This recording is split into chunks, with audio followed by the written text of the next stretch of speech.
नमस्ते साथियों, मैं doctor rhythm Sharma. World hepatitis day.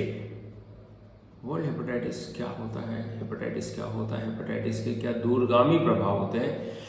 साथियों, मैं आपको बताना चाहूँगा, हेपेटाइटिस एक लिवर में संक्रमण होता है, वायरल संक्रमण।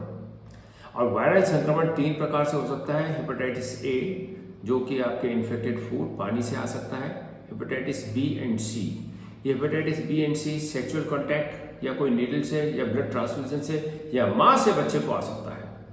और ये पेरेंटल रूट से होता है और इसके दूरगामी प्रभाव बहुत अधिक होते हैं। अगर हम आंकड़े देखा जाए तो मैं आपको ये बताना चाहूँगा, करीब 2.5 करोड़ लोग विश्व में हेपेटाइटिस से ग्रसित हैं। और हम ये बात करना चाहें तो एज ग्रुप, करीब 20 to 45 एज ग्रुप के लोग इससे पीड़ित होते हैं हेपेटाइटिस से। और 20 लाख लोग हर वर्ष नए हेपेटाइटिस के आते हैं। और हेपेटाइटिस क्या होता है?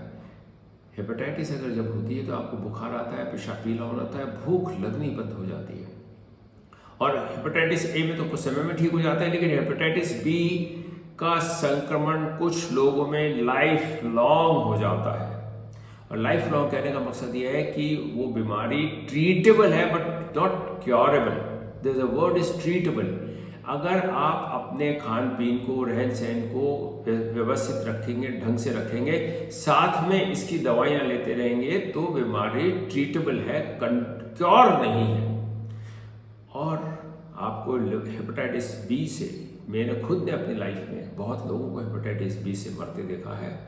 उनको लिवर फेलियर हो जाता है, सिरोटिक लिवर हो जाता है, पेट में पानी भरने लगता है, आफरा हो जाता है, नाना प्रकार के प्रोसेस करते हैं, लेकिन ultimate liver transplant is the only answer.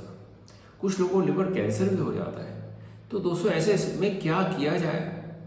मैं आपको बताना चाहूँगा, हेपेटाइटिस बी अगर होता है तो हर महीने आपको कम से कम 10 से 15 हज़ार रुपये खर्च होते हैं और लाइफ लॉन्ग ट्रीटमेंट आपको लेते रहना पड़ता है। लेकिन मात्र 50 रुपए के टीके से आप अपने आप को बचा सकते हैं। 3 डोज वैक्सीनेशन होता है और ये वैक्सीनेशन लेते हैं तो आप हेपेटाइटिस बी से 99.9% बच सकते हैं। आइए, मेरा आपको यही मैसेज है, हम एक तो भोजन का ध्यान रखें, इन्फेक्टेड फूड को थोड़ा सा दूर रखें, स्ट्रीट फूड पे हम कंट्रोल करें, और बेसिकली हम sharing of the glasses, sharing of water, sharing of जूठे खानों को आपस में एक दूसरे को ना खाएं। जिसको हेपेटाइटिस है उसके साथ एक थाली में खाना शेयर ना करें। जिसको हेपेटाइटिस बी है उससे आपका ब्लड कांटेक्ट नहीं होना चाहिए। सेक्सुअल कांटेक्ट हो तो उसके कुछ प्रिवेंशंस होते हैं, कंडोम वगैरह का इस्तेमाल करें।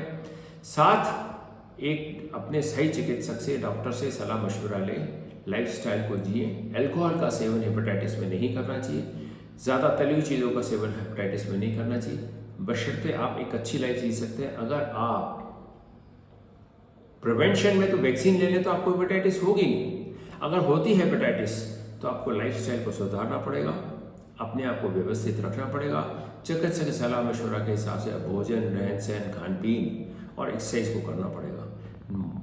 मैंने ये माना है, कई सेलिब्रिटीज़ को हेपेटाइटिस है। हेपेटाइटिस बी किसी को गलती से नहीं होता। हमारे माननीय बहुत जाने माने अमिताभ बच्चन को भी कहते हैं कि हेपेटाइटिस से ग्रसित हैं। लेकिन दोस्तों, आप एक अच्छा जीवन गुजार सकते हैं। मेरा मैसेज आपको यह, मात्र एक टीका लगवा लीजिएगा। बचपन में आपको 3 टीके लगते हैं, एक तो होते ही, बाद में उसके 2 डोज टीके और लगते हैं, 3 टीके लगते हैं। बड़े होने पे आपको 2 डोज टीके लगते हैं और आप अपने आप को हेपेटाइटिस से बचा सकते हैं। और हेपेटाइटिस अगर हो गई तो लाइफस्टाइल आपको सुधारनी पड़ेगी। यही मेरा आपको मैसेज है। आप सुंदर रहें, स्वस्थ रहें, दीर्घायु रहें, निरोगी रहें, यही मेरे आपको बहुत बहुत शुभकामनाएं।